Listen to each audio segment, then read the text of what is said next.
무엇이든 무론 목사 시리즈를 하기에 참 잘했다는 생각이 세 가지 이유가 들었어요. 첫 번째 이유는 말씀을 듣는 여러분들의 자세가 달라졌거든요. 마루마루 긴마루부터 시작해서 보통 대개는 설교 초반에 이렇게 똑바로 앉아있다가 중반으로 가서는 점점 그거 알죠? 이 의자는 슬라이드 의자라는데 몸이 뒤로 이렇게 눕혀지고 있는 그런 슬라이드를 보여주는 자세들이 늘 나타났어요. 그리고 눈을 감기고 집에 가고 싶고 그런 여러분들의 표정이었는데 지난주 끝까지 똑바로 날 쳐다보고서 말씀을 들어주는 걸 보고 마루야 감동을 했어요. 마루뿐만 아니라 진짜 여기 있는 대부분의 청년 친구들이 정말 집중해서 말씀을 듣는 걸 보면서 야, 이 시리즈하기 잘했다라는 생각이 첫 번째로 들었고요. 두 번째 생각은요, 들었던 얘기예요. 설교 이후에 소그룹 모임이 달라졌대요. 니네가 말을 그렇게 잘하는 애들이었다며. 그동안은 말을 안 했대요. 그동안은 말씀 끝나고 나오시다 보면 조용히 있고 고기비들이라고 하더라고요. 고등부 선기비들. 고기비들이 질문 계속하면 여러분들이 단답으로 커트해서 대답을 했던 그런 소그룹 모임이었는데 지난주나 유독 계속 말을 하는 사람들이 있었다. 몇 명 알고 있어요 지금. 몇 명 이렇게 막 술과 담배에 대해서 자신의 지론에 대해 막 설파하고 이런 얘기를 들었습니다. 좋습니다. 그런 소그룹의 변화, 하기 잘했는데 라는 생각이 들었고요. 또 하나는 제가 그동안 이전에 느낄 수 없었던 관심을 갖기 시작했어요. 질문들을 진짜 많이 하기 시작하더라고요. 확실히 이 술과 담배로부터 출발했던 이 전두엽을 자극한 효과가 있었다라고 저는 개인적으로 생각합니다. 그러면서 이 무엇이든 무론 목사 시리즈가 저라는 사람 개인에게 준 변화가 두 가지가 있었어요. 첫 번째 변화는 뭐였냐면요, 저는 그동안 니네가 꼭 들어야만 해, 이건 반드시 들어야만 해 라고 제가 생각하기에 중요하다고 생각되는 설교를 하는 게 마땅하다고 생각했어요. 그런데 이 시리즈를 딱 시작하면서 여러분들의 반응을 보고 저에게 있어서 이게 내가 생각하기에 이게 중요해, 그러니까 내가 전할게, 리슨, 들어! 이렇게 얘기했던 설교에서 이제는 너네가 듣고 하고 싶어 하는 메시지가 뭘까를 좀 더 고민하게 됐던 거예요. 그래서 저 개인에게 있어서 굉장히 큰 패러다임의 전환이 좀 일어났어요. 여러분들이 무슨 이야기를 듣고 싶어 하지? 왜 여기에 관심을 더 기울이지? 그런 부분에 조금 더 생각을 하게 되고요. 또 하나는요, 진짜 공부를 열심히 하게 되더라고요. 제가 설교 준비하는데 보통 더 자료를 많이 보고 하는데요, 이 시리즈에 대해 준비하면서 이렇게 많이 자료를 보고 공부를 한 적이 없었던 것 같아요. 왜냐하면 너네가 너무 민감한 질문들을 해. 자칫 이 영상이 인터넷에 올라갔을 때 그 다음 주에 박신영 목사를 볼 수 없을지도 모르는 그런 질문들을 해요. 내 속부르게 답했다가는 큰일 날 것 같은 거야. 매장당할 수 있겠다 싶은 그런 질문들, 동성애 어떻게 해야 돼? 이런 거 질문해요. 그러면 함부로 답하면 안 되잖아요. 왜 저는 그 질문에 대해서도 7월 초 혹은 6월 마지막 주를 기점으로 한번 이런 거 나누려고 합니다. 그래서 준비하고 있어요. 계속 책 읽고 공부하고 있어요. 더 많이 고민하게 되고요. 더 깊이 묵상하게 되는 시간을 제가 갖고 있더라고요. 그러면서 제가 이 무엇이든 무론 목사 시리즈를 통해서 여러분들에게 바라고 요청하는 게 두 가지가 생겼어요. 첫 번째 바람은 뭐냐면요, 교회와 기독교를 꽉 막힌 종교, 고리타분한 집단으로 인식하지 않게 됐으면 좋겠어요. 이 무엇이든 무론 목사 시리즈를 통해서 여러분들이 교회는 꽉 막혔어, 기독교는 꽉 막혔어, 자기들밖에 몰라, 고리타분해, 맨날 답하는 게 그런 것밖에 없어 라고 생각하는 인식들을 좀 바꿔봤으면 좋겠어요. 물론 저는 진리 앞에서는 결코 타협하지 않습니다. 하지만 대화를 해볼 수 있도록, 대화는 해질 수 있도록 그러한 교회, 신앙, 그리스도의 삶을 갖고 나가는 자리가 됐으면 좋겠어요. 그게 첫 번째 바람이고 소망이라면 그럼 여러분 계속 질문하셔야 됩니다. 계속 질문하고, 이 시리즈는 이렇게 7월 초까지 하고 끝내는 게 아니라 제가 중간중간 파트 1이라고 했죠. 파트 2 언젠가 주기적으로 또다시 질문들을 모아서 같이 말씀을 나누는 기회들을 삼으려고 하니까요. 욕심이 있어요. 저 나중에 이걸로 책 써볼까 해요. 그런 욕심 가지고 이제 하니까요. 욕심이라고 하면 안 되나? 욕망이라고 하면 더 안 되나? 그런 갈망을 가지고 준비하니까요. 여러분들도 이제 그런 질문들을 잘 전달해 주시면 좋겠고요. 또 하나의 어떤 지역적인 사안을 넘어서 무언가 더욱 소중한 가치가 있다는 것을 여러분들이 무엇이든 무론 목사를 통해서 발견했으면 좋겠어요. 지난주 우리가 술, 담배 해도 돼요, 안 돼요? 라는 질문을 가지고 아주 지역적인 부분을 가지고 같이 이야기를 나눴었는데, 그 지역적인 이야기에서 우리가 얻게 된 가치가 뭐였었냐면, 첫 번째는 그거였죠. 자유와 사랑의 관계에 대해서 한번 점검할 수 수 있게 됐고요. 또 하나는 정욕과 의지해야 할 대상이 무엇인지 우리가 한번 점검해 볼 수 있게 되었던 것처럼 말이에요. 술 해요? 말아요? 라는 정도에서 그치지 말고 그 너머에서 강조하고 있는 하나님의 뜻과 성경의 핵심 원리, 가치가 무엇인지를 이 무엇이든 물어 목사를 통해 여러분들이 발견했으면 좋겠습니다. 그러기 위해서 오늘 무엇이든 물어 목사 첫 번째 시리즈는 술과 담배를 얘기했었고 그 이후에 여러분들에게 요청했던 게 한 가지 있어요. 혹시 기억하십니까? 자, 이렇게 얘기했죠. 소그룹별로 질문을 하겠다. 그리고 채택된 질문에 소그룹에게 사비로 뭘 쏘겠다? 베라를 쏘겠다 라고 이야기했습니다. 그랬더니 소그룹이 끝나고 나서 무려 8개의 질문이 들어왔고요. 감동인 것은 일단 뭐 8개도 감동이에요. 근데 감동인 것은 수요일쯤이었는데요. 난 이 사람 누군지 모르겠어요. 근데 익명이에요. 한 개인이 또 질문을 남겨주더라고요. 그 질문은 다음 주에 같이 나누도록 할 예정입니다. 그 질문했던 작성자의 그 이름이 뉴발란스였어요. 그걸 질문하면서 자기 신발을 보고 질문했는지 아니면 무엇이든 물어 목사가 다 신발 쳐다보지 마, 다 눈을 밑으로 깔지 말고 다음부터 질문 좀 민감한 거거든. 신발을 보고 했는지 아니면 이 무엇이든 물어 목사가 뭔가 여러분들의 마음 가운데 새로운 균형을 만들어줬는지 모르겠어요. 아무튼 뉴발란스님의 질문은 다음 주에 같이 다루도록 할 거고요. 그래서 선정된 오늘의 질문은요, 바로 목사님 그리스도의 자녀로서 문신은 괜찮은가요? 라는 질문입니다. 이 질문을 요즘은 이제 타투라고 표현을 하죠. 문신. 이 질문을 해준 소그룹은요, 최윤선 소그룹이고요. 제가 배달을 드리도록 하겠습니다. 다른 질문들도 진짜 좋은 내용들이 엄청나게 많았어요. 그건 아까 얘기했듯이 시리즈 이어가면서 다룰 예정이고요. 그렇기 때문에 여러분 오늘 이후로도 소그룹별로 질문을 해줬고 개인별로 뉴발란스 나왔으면 나이키에서 계속 나와요. 이 질문을 해주시면 좋겠습니다. 반복적으로 주기적으로 계속 다루도록 하겠습니다. 오늘 채택된 이 두 번째 질문, 그리스도의 자녀로서 몸에 그림을 그려도 될까요? 그림을 그려도 될까요? 라는 질문을 중심으로 말씀을 가지고 풀어나오고자 합니다. 그런데 전제가 하나가 있어요. 그게 뭐냐면 문신과 타투에 대해서 함께 생각을 하면서 동시에 비슷한 맥락으로 피어싱에 대해서도 한번 고민해 볼 수 있을 것 같더라고요. 그리고 더 확장해서 그 개념을 확장해서 뭔가 자신을 치장하게 만드는 아이템, 장식하게 만드는 아이템까지도 확장해 볼 수 있을 것 같아요. 왜 거기까지 확대할 수밖에 없는지는 이따가 말씀을 통해 같이 나누도록 하겠습니다. 한번 읽어볼까요? 시작. 한 번 더, 좀 큰 목소리로 시작. 타투 앤 피어싱. 여러분 타투 내가 진짜 이거 준비하면서 타투의 역사, 타투의 의미 뭐 이런 거 책 찾아보고 있거든. 여러분 타투의 시작은 고대에서 출발합니다.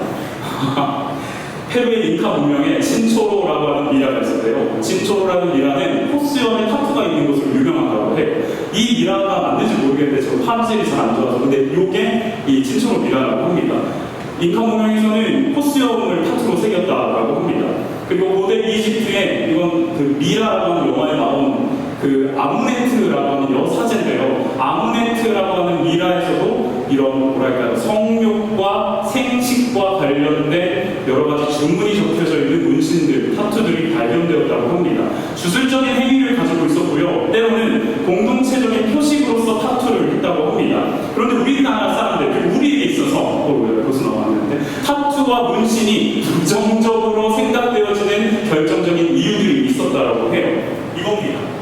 이레즈미 타투라고 혹시 아세요? 남자들도 많이 들어봤을 거예요. 이게 일본 영화나 드라마나 애니 좋아하시는 분들 보면은 일본의 좀 무서운 형들, 이제 야쿠자라고 하죠. 무서운 조직분들께서 이거 보실 수 있습니다. 그분들께서 자신의 조직의 강함을 드러내기 위해서 온몸에 문신을 해요. 이레즈미라는 표현을 쓰더라고요. 영화를 보다 보면요, 이런 이레즈미를 하고 있는 타투를 하고 있는 사람들이 많이 등장을 해서 위협적인 요소로 등장을 하죠. 그리고 이 사람들은 18세기 중반쯤에 일본의 그 중국에서 써여진 수호지가 넘어가면서 소설이 넘어가면서 그 영향을 받아서 막 용이랑 호랑 이런 걸 그리기 시작했다라고 합니다. 야쿠자들이 자신의 충성과 용기를 표현하는 표식으로서 이레즈미 타투를 했다고 해요. 이 이레즈미를 도입한 게 우리나라의 조직폭력배들입니다. 이분들이 조직폭력배라는 건 아니고요. 나쁜 놈들의 전상시대라고 해서 범죄와의 전쟁이 이제 하정우 씨, 그리고 우리 형, 블리 형, 우리 동석이 형, 이런 조직 공연배 1980년대에 조폭들이 전성시대를 펼쳤대 우리나라에. 그랬을 때 상대파의 기선을 제압하기 위해서 몸에 이레지리를 그려놓기 시작했다고 합니다. 호랑이, 용, 거북이를 왜 넣는지 모르겠어요. 거북이, 그리고 뭐 잉어 이런 거 지금 사실 제가 그걸 보면서 동물 애호가들이구나, 몸에 생기는구나, 그런 걸 좋아하는구나. 잉어는 여기 동백호수공원 많은데 동물 애호가를 자청하면서 문신을 새겼다고 합니다.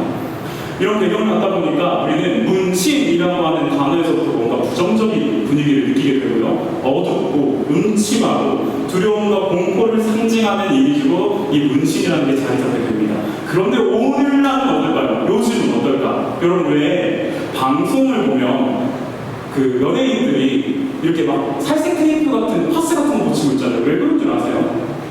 타투를 가리는 거잖아요. 보시면 이제 최근에 나왔는데 우리 전국 BTS에게서 반창고를 벗겨주세요 이런 얘기도 있을 정도로 여기 암이 적혀있는 거 다 가려요. 다 가리고 이대훈 투수 최강야구를 요즘 제가 열심히 보는데 요즘 되게 멋있는 문신 타투가 하나 있는데 이것도 테이핑처럼 이렇게 딱 가리고 있어요. 왜 그렇게 하는 줄 아세요? 이유?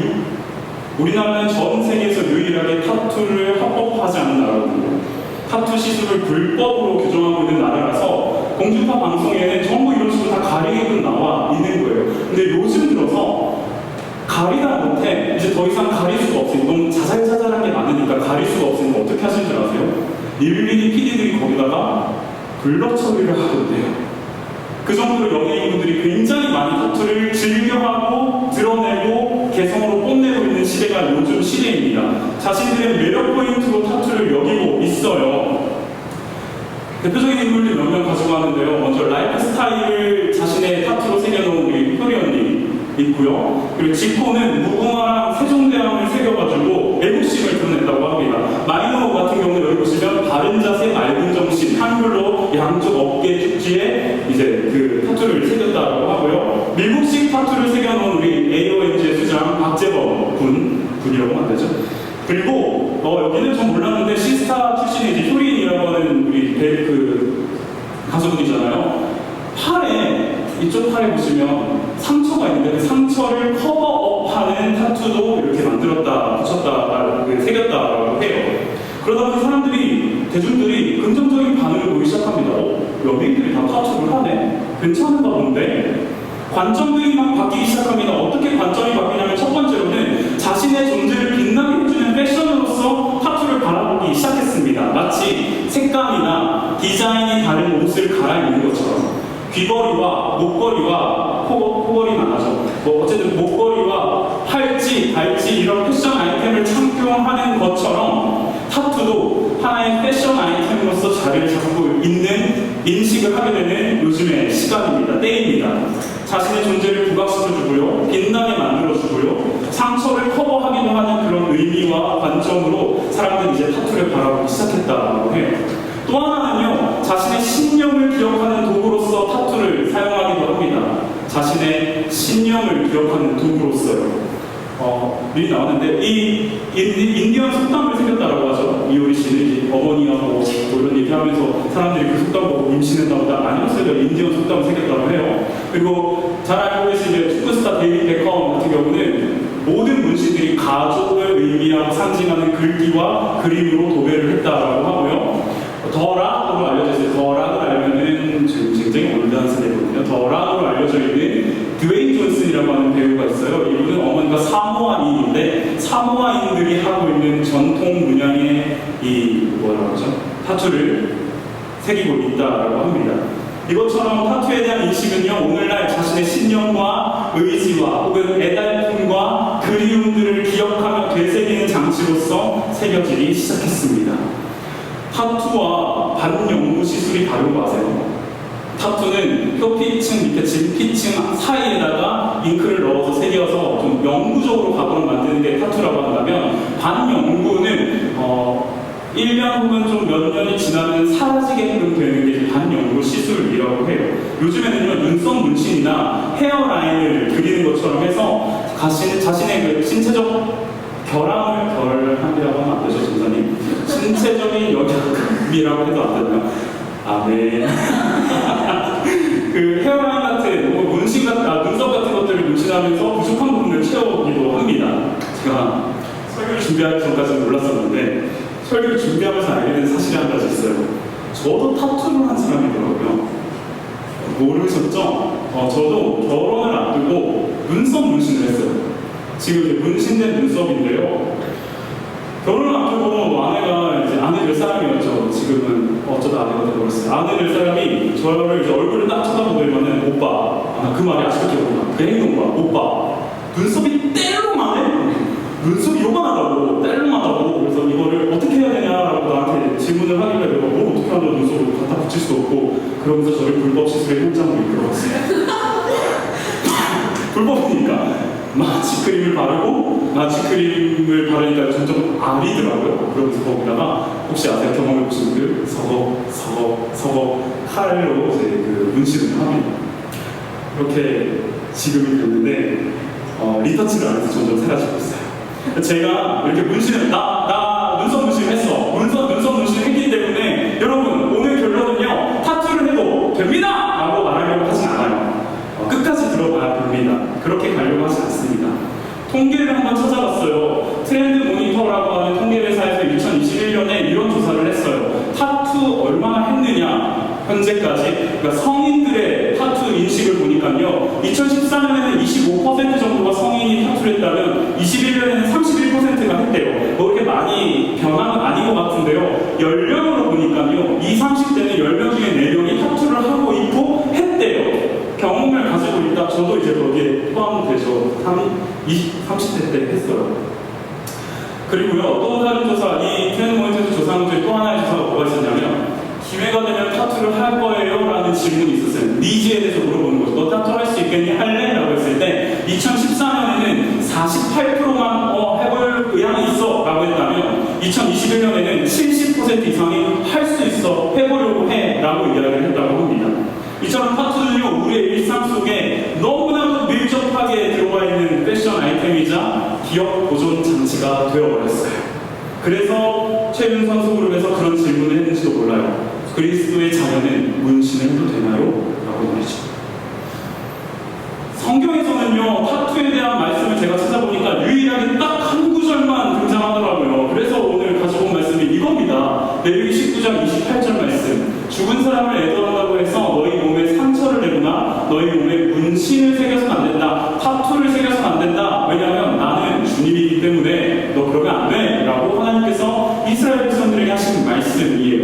이게 결론일까요? 그래서 많은 그리스도인들이 이 본문을 근거로 해가지고 봐라! 성경에서 문신하지 말라고 하지 않냐? 심지어 나는 주다! 라고 하면서 여호와 하나님께서 내 말에 귀를 기울여라! 라고 하면서 문신 절대 하지 마라! 라고 얘기하지 않냐? 라고 주장하기도 합니다. 정말 그럴까요? 여러분 반드시 성경 해석은 문맥 속에서 해석이 되어야 돼요. 거룩하신 하나님이 택하신 거룩한 백성으로서의 그들의 존재와 역할과 태도에 대해서 레위기 19장을 쭈루루루 설명을 하고 있어요. 그래서 레위기 19장 2절에 뭐라고 나와 있냐면요. 이스라엘 자손 온 회중에게 말하라. 하나님께서 말씀하시는 거예요. 너는 그들에게 이렇게 일러라. 너희의 하나님이 나 주가 거룩하니 너희도 거룩해야 된다. 이 19장부터 이렇게 2절부터 시작을 해서 쭈르르르 다 그렇게 거룩과 관련된 항목들을 풀어나가는 말씀들을 하다가 도달하게 되는 지점이 하나 있어요. 어디냐면 레위기 19장 26절부터 28절입니다. 26절, 27절을 여러분들이 한 목소리로 읽어주세요. 시작. 너희는 어떤 무게를 얻든지 규제로 먹어서는 안 된다. 너희는 점을 치거나 먹을 쓰지 못한다. 남자들이 머리를 든든히 깎거나 그레나를 내서는 안 된다. 네, 이렇게 하나님께서 거룩한 삶은 이렇게 살아가는 거라고 쭈르르르 말씀하시다가 26절쯤에 와가지고는 고기 먹을 때 피째 먹지 마. 점치거나 맛없으면 안 돼. 관자놀이 머리 둥글게 깎거나 구렛나루 함부로 밀지 마. 큰일 난다. 라고 이제 하나님께서 백성들에게 이야기를 했어요. 그리고 나서 이어서 등장하는 말씀이 죽은 사람 애도한다고 해서 너희 몸에 상처 내거나 몸에 문신 새겨서는 안 돼. 라고 하시는 말씀입니다. 어떤 의미냐면요. 거룩한 백성으로서 하나님의 백성으로서 살아가는 삶을 이야기하면서 26절부터는 어떤 좀 독특한 행동들을 금지하고 이런 행동을 하지 마, 이런 행동하면 안 돼 라고 계속 하나님 말씀하고 계시죠. 이런 행동이 어떤 행동이냐면 당시에 이방신을 따르는 사람들이 했던 행동이래요. 주술적인 행위를 가지고 있는 행동이래요. 이방신을 따르는 사람들이 자신의 신에게 어필하기 위해서 했던 행동이래요. 고기를 핏째 먹거나 점을 치거나 마법을 쓰거나 관자놀이 머리를 둥글게 깎거나 불했나 옷을 밀거나 죽은 사람을 애도한다는 의미로 몸에 상처를 내거나 문신을 새기는 행위들이 전부 이방신에게 집중하기 위해서 이방신이여 나를 좀 지켜보십시오라고 하는 그런 행동으로 나타난 게 이런 모습들이었대요. 그럼 하나님께서 이거 하지 마라고 말씀을 하시는 거였어요. 어떻게 표현하면 좋겠냐면 우상 숭배하지 마라고 얘기하는 거였지. 우상 숭배하지 마. 문신 자체에 대해서 너 문신 절대로 하지 마라, 몸에다 그림 그리지 마라 라고 말씀을 하신 게 아니라 그걸 금지하는 걸 강조하기보다는 조금은 더 본질적으로 봤을 때 거룩한 하나님의 백성으로서 우상 숭배하지 마라고 하는 말씀을 지금 성경이 하고 있는 거예요. 자, 제가 미리 결론부터 내리도록 하겠습니다. 타투와 피어싱도 술과 담배와 마찬가지로 선과 악의 문제 아닙니다. 다시요. 타투와 피어싱도 술과 담배, 지난주 말씀과 마찬가지로 선악의 문제로 접근할 게 아닙니다. 이게 죄예요? 아니에요? 접근할 문제가 아닙니다. 어떤 사람이 이렇게 이야기합니다. 하나님이 주신 성전을 그렇게 더럽히다니, 하나님이 우리에게 주신 몸이 성전인데 이 몸에 그림을 그리다니 라고 얘기하는 친구들 혹은 주장들을 제가 많이 들었었는데요. 자, 그런 식으로 접근하는 건 그 말씀의 의도와 우리에게 주어진 은혜 아래에서의 자유를 함부로 제한하는 표현들이고 주장이에요. 제가 되려 어찌 감히 하나님의 성전에 칼 긋고 구멍 뚫을 수 있냐라고 주장하는 사람들에게 이렇게 물어보고 싶어요. 그러면 어찌 감히 하나님의 성전에 마구잡이로 음식을 쏟아 넣어서 그렇게 비만으로 살아가니?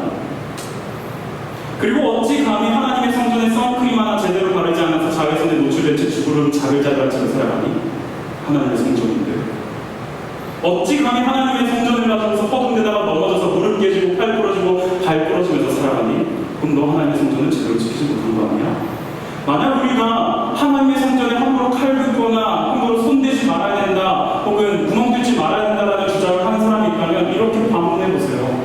왜냐하면 하나님의 성전이라고 얘기하는 그 문자적인 의미로 해석할 부분이 아니거든요. 이 부분 역시도. 저와 여러분은 흠없는 어린 양이 아니에요. 그런 식으로 말씀 접근하고 적용하는 건 결국 그 말을 한 사람 스스로를 가두는 행위예요. 타투와 피어싱도 술, 담배와 마찬가지로 선과 악의 문제가 아닙니다. 자, 그럼 이제 진짜로 중요한 가치에 대해서 여러분과 함께 나누려고 합니다. 집중합시다. 바로 레위기 말씀에서 발견할 수 있었던 것은 우상 숭배에 대한 이야기를 하고 있어요. 앞서서 우리는 오늘날 타투의 두 가지 변화, 관점의 변화를 얘기했었죠. 자신의 존재를 빛나게 하는 패션이 되었고요. 또 하나 자신의 신념을 기억하는 도구가 되었다라고 우리는 들었습니다. 그런데요, 이런 관점에, 이렇게 오늘날의 관점에 우상 숭배가 스며들어가 있다면 타투와 피어싱 혹은 그 외의 장식구들을 내 마음대로, 내 자유대로 쓰는 것에 대해 허용할 수 있을까요? 우상 숭배가 스며들어가 있다면. 하지만 많은 경우에 있어서 우리는 우리의 타투와 피어싱 그리고 여러 개 빛나 보이게 하는 그런 장식구들을요, 많은 경우에 있어서 우상 숭배랑 연관되어 있는 경우가 있다는 거 혹시 아십니까? 물론 우리가 뭔가 타투를 이렇게 새기면서 눈썹에 문신을 하면서 비나이다 천지신명계 비나이다 내 눈썹을 잘 이쁘게 해주셔서 아름다운 결혼식을 할 수 있도록 도와주세요 라고 얘기하지 않잖아요. 그런 우상 숭배를 말하는 게 아니에요. 피어싱이나 뭔가 주술적인 요소를 입혀서 하나를 꽂을 때마다 나에게 금전적인 운이 들어와라 라고 하진 않아요. 우리가 그런 우상 숭배를 말하는 게 아니에요. 그런데도 많은 경우에는 타투와 피어싱을 하는 상황 속에, 특히 이런 관점을 가지는 상황 속에 우상 숭배 요소가 들어가는 경우가 진짜 많더라고요. 타투를 바라보는 오늘날의 관점에서 자신의 존재를 빛나게 하고 자신의 신념을 기억하게 한다는 도구로서의 이 타투와 피어싱은 여러분, 그 중심이 지금 어디에 위치하고 있는 줄 아십니까? 어디를 주목하고 있고 어디를 바라보고 있는 줄 아세요? 자기에 있어. 자기 스스로를 빛나 보이게 하려는 자아 도취에 있어요. 어쩌면 자신의 어두운 면을 가리고 관심받고 싶어하는 자기 발광에 있을지도 몰라요. 나를 너무나도 지극히 소중히 소중한 존재로 여기면서 스스로를 너무나도 아끼고 사랑하는 자기 만족에 있기도 해요. 그것이 우상숭배예요. 다른 게 아니라 나를 숭배하는 게 우상숭배예요. 나를 추앙하는 게 우상숭배예요. 나를 하나님보다 더 높은 자리에 올려놓고자 하는 것이 우상숭배예요. 사람들이 이렇게 얘기할 수 있어요. 아우, 내 교회에서 볼 줄 알았어. 심리학적으로 봤을 때 말이야, 자기를 사랑해야 해. 자기를 사랑하는 게 뭐가 그렇게 문제가 돼? 라고 질문하는 사람이 있을지도 몰라요. 자존감이 높은 건 상당히 좋은 태도입니다. 자존감이 높다는 건 굉장히 건강한 심리를 가지고 있는 사람입니다. 정신을 가지고 있는 사람입니다. 스스로의 스스로를 가치 있고 귀중하게 여긴다는 것은 당연히 그래야 하고, 그래야지만 마땅한 자세이고, 성경에서도 우리에게 너는 정말 소중한 존재야, 너는 정말 귀한 존재야라고 계속 끊임없이 얘기해주고 있어요. 그런데 다른 무언가를 통해서 나를 빛나게 하려고 하고, 다른 무언가로 인해서 나를 사랑할 만한 존재로 여기려고 한다면요, 이건 역으로 말하자면 다른 무언가가 없이는 나는 그런 가치가 안 된다는 게 되고 있잖아요. 다른 무언가가 없을 때는 나는 가치가 없는 존재가 되어버리는 거잖아요. 게다가 여러분 알다시피 최초의 인류였던 아담과 하와가 어떤 죄를 범했는지 여러분 그 본질을 알고 있죠? 그들은 그냥 열매 하나 먹어서 그렇게 타락한 거 아니에요. 스스로가 하나님이 되려고 했어요. 하나님. 내 존재가 하나님처럼 완벽해지려고 했고요. 내 존재가 하나님이라고 하는 바운더리, 근데 저는 이렇게 표현하고 싶어요. 그 바운더리는 무한한 바운더리예요.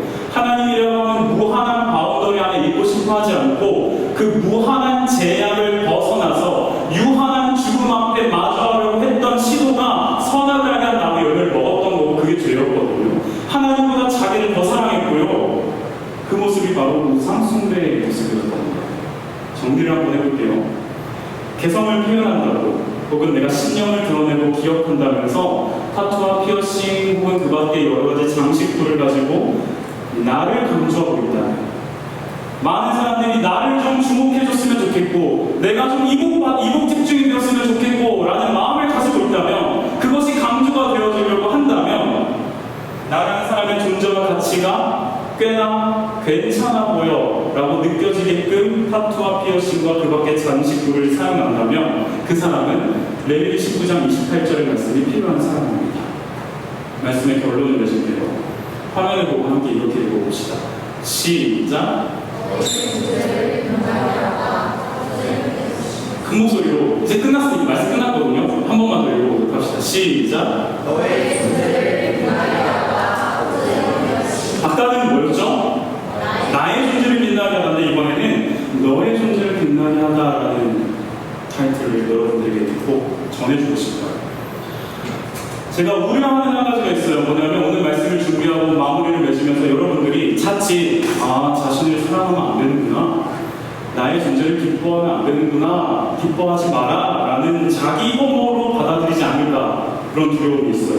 그런데 오히려 저는 오늘 말씀을 통해서 더 명확하게 여러분의 빛나는 존재를 꼭 이야기해주고 싶어서 이런 흐름을 가지고 왔습니다. 너의 존재를 빛나게 하다, 타투의 피어싱. 솔직히 저와 여러분은 보면 그 자체로는 결코 절대로 never 빛이 날 수 없는 존재들이에요. 왜냐하면 아까도 얘기했지만 최초의 인류가 하나님보다 자기를 더 사랑하기로 결정한 이래로 모든 사람들에게는 그 그림자가 드리워져 버렸거든요. 그래서 우리는 빛을 발할 수 없는 사람들이에요.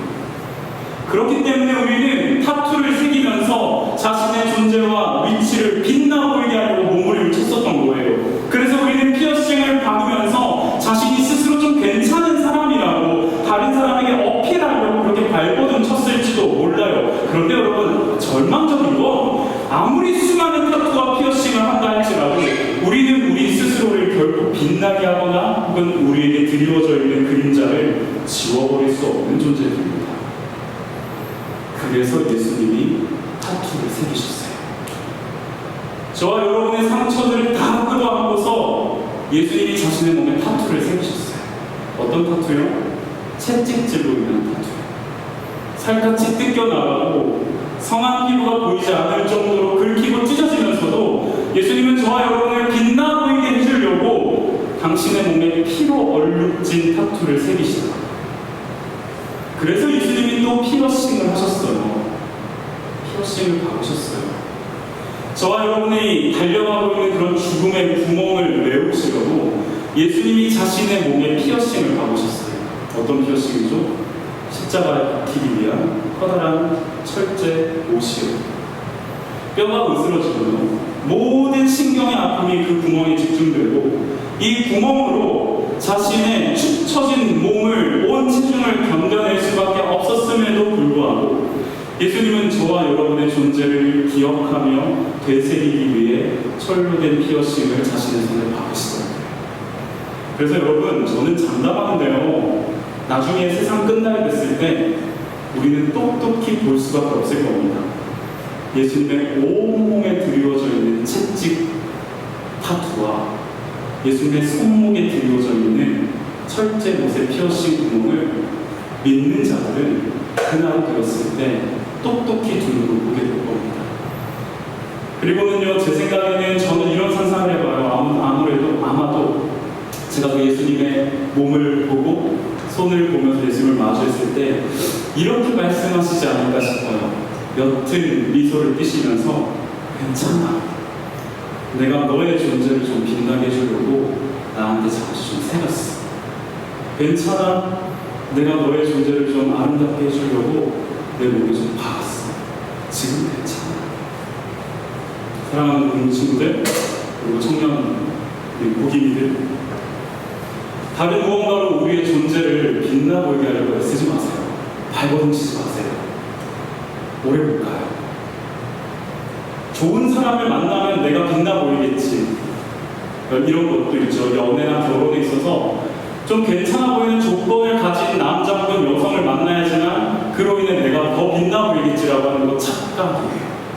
그걸로 채워질 수 없어요. 다른 무엇으로도 우리 스스로의 존재를 빛나 보이게 하려고 몸부림치거나 애쓰지 말고 이미 우리 존재를 빛나게 하시려고 자신의 몸에 타투와 피어싱을 새기신, 박으신 예수님을 바라보면 좋겠습니다. 그러면 어느새 예수의 빛으로 여러분들이 빛나고 있을 걸 스스로 보게 될 거라고 저는 확신합니다. 비록 눈썹 문신은 했지만 저는 제 몸에 또 다른 타투와 피어싱을 굳이 새기지 않는 것은 전 예수님의 타투와 피어싱을 바라보면 나의 존재는 가치가 없다는 걸 깨닫게 됩니다. 그런 사람들이 아까 얘기했던 것처럼 기독교는 스스로를 자기 혐오하는 종교가 아니요. 예수님이 자신을 너무나도 혐오하게 만드시면서 우리를 사랑해 주셨고 우리의 가치를 드높이셨다는 사실을 기억합시다. 그 말씀을 가지고 함께 찬양하고요, 기도하면 좋겠는데요. 이 찬양을 여러분과 꼭 나누고 싶었어요.